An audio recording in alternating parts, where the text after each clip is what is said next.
আসসালামু আলাইকুম। লেগ স্পিনারদের জন্য খুব গুরুত্বপূর্ণ একটা ড্রিল, একদম বেসিক, একেবারেই বেসিক কিন্তু খুব গুরুত্বপূর্ণ একটা ড্রিল, যেটা এই মুহূর্তে আমাদের ধানমন্ডি ক্লাবের লেগ স্পিনার, তরুণ লেগ স্পিনার, ওকে এই ড্রিলটা করাচ্ছি। এবং দিস ইজ ভেরি ইম্পর্ট্যান্ট। আপনি খেয়াল করে দেখেন যে আপনি পুরো বোলিং সেট আপটাই করছেন, একদম জেনুইন বোলিং, জেনুইন পেসে বোলিং, জেনুইন রোলিং হবে। কিন্তু যখন এইভাবে একটা বোলার নিজের এই জায়গাটাকে অনেক বেশি মাত্রায় এক্সপার্ট করতে পারবে, তখন আলটিমেটলি যখন দাঁড়িয়ে সে বোলিং করবে, রান আপ নিয়ে বোলিং করবে, সেটা কোনো ব্যাপারই মনে হবে না। লেগ স্পিনারদের সবচেয়ে বড় প্রবলেমের জায়গা যেটা হয় সেটা হচ্ছে খুব কালে ভদ্রে ভালো বল হয়। লেগ স্পিনারদের যা হয়, লেগ স্পিনারদের খারাপ বলই বেশি হয়, ফুল টাচ হয়, শর্ট পিচ হয়।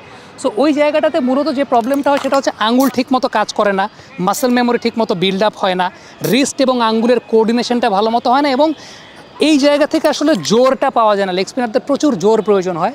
সেই জায়গাটা সব কিছুর কোঅর্ডিনেশনটা, ওর আঙ্গুল এবং রিস্টের কোঅর্ডিনেশন এবং এই জায়গার জোরটাকে বাড়ানোর জন্য, মাসেল মেমোরিটা বিল্ড আপ করার জন্য এই ড্রিলটা।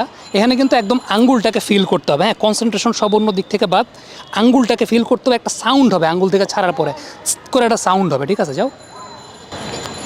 এই যে একটা সাউন্ড হয়, কত সুন্দর বল, এই একটা সাউন্ড হলো না, আঙ্গুলের দিকে ফিল। এটা যেমন হয় নাই, সমস্যা নেই, আবার হবে, আঙ্গুলে ফিল। এটা প্রচুর পরিমাণে করতে হবে। গুড বল, টার্নটা খুব সুন্দর হয়েছে।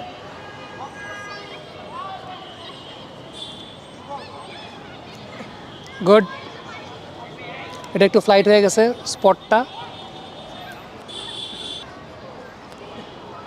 গুড। এই জায়গাটা অ্যাজ আ লেগ স্পিনার আপনি যত বেশি করবেন, এটা একদম বেসিক ড্রিল, কিন্তু এটা আপনি যত বেশি করবেন, আমি সবসময় যেটা বলি যে মাসেল মেমোরিটা বিল্ড আপ হওয়া, আপনার মাসেল মেমোরিটা বিল্ড আপ হবে খুব সুন্দর করে। যেটা হয় যে আমাদের ব্রেনের যেরকম মেমোরি আছে, আমাদের মাসেলেরও সেরকম মেমোরি আছে। মানে আপনি ওই মাসেলটাকে বারবার ব্যবহার করবেন করতে করতে করতে এমন একটা পর্যায়ে আসবে, তখন আপনার সাবকনশাস মাইন্ডেই বোলিং অটো ভালো বল হবে। তখন আপনার ইচ্ছা করে ভালো বল করতে হবে না। যেটা বলি না যে চোখ বন্ধ করে জায়গায় ফেলে, আসো এদিকে পিছনে আসো, বলগুলো দেখাই, যাও। গুড, জোরটা খুব important. Good ball, good, very good.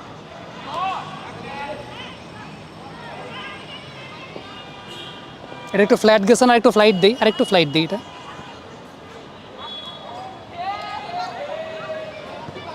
এটাও একটু ফ্ল্যাট গেছে।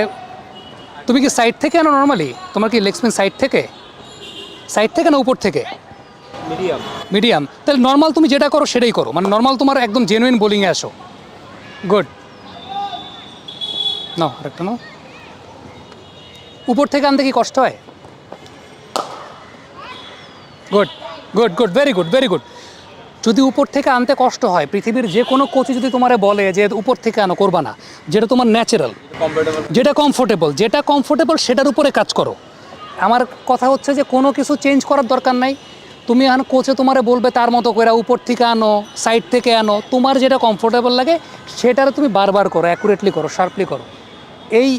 এই জায়গাটা খুব ইম্পর্টেন্ট। যে আমাদের বাংলাদেশের কোচেদের যে প্রবলেমটা হয় সেটা হচ্ছে কোচরা কোচদের মতো করে করার চেষ্টা করে। মানে কোচ যেভাবে বোলিং করতো সেইভাবে, একটু আনঅর্থোডক্স টাইপের বোলার দেখলে, সেটা যেমন দেখলাম যে ওর একটু মিডিয়াম পোর্শন থেকে, অনেকে আছে ওপর থেকে ছাড়ে, অনেকে আছে সাইড থেকে ছাড়ে, ও একটু মিডিয়াম পোর্শন থেকে। এখন প্রিটি মাচ শিওর যে কোনো কোচ ওকে দেখলে যেটা করবে সেটা হচ্ছে ওরে বলবে উপর থেকে ছাড়ো, না হয় সাইড থেকে ছাড়ো।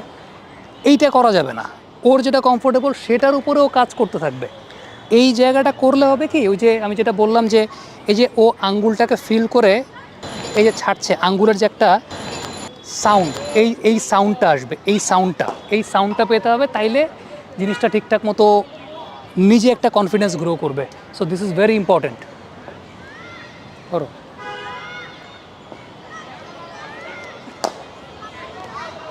আরেকটু সাইডে, কোনো সমস্যা নেই।